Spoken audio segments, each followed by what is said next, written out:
ouvre cette revue des unes avec l'expression qui barre à sa une que plusieurs milliers de réfugiés en provenance du Mali et du Burkina Faso se trouvent en ce moment dans les villes frontalières de la Côte d'Ivoire avec ces deux pays. Selon le confrère qui cite le communiqué final du Conseil national de sécurité qui s'est tenu hier, cette situation met 3 villes du nord de la Côte d'Ivoire sous pression.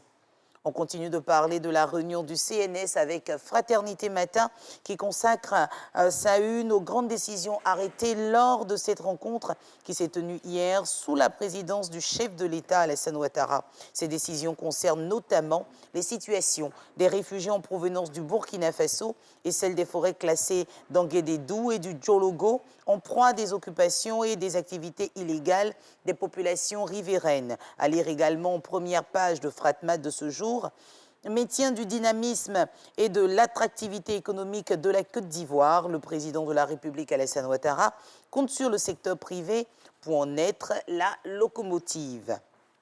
On referme la revue des unes de cette semaine avec Biche, qui revient sur un fait qui a marqué l'actualité récente ici en Côte d'Ivoire, toujours avec la touche humoristique qui caractérise l'hebdomadaire satirique.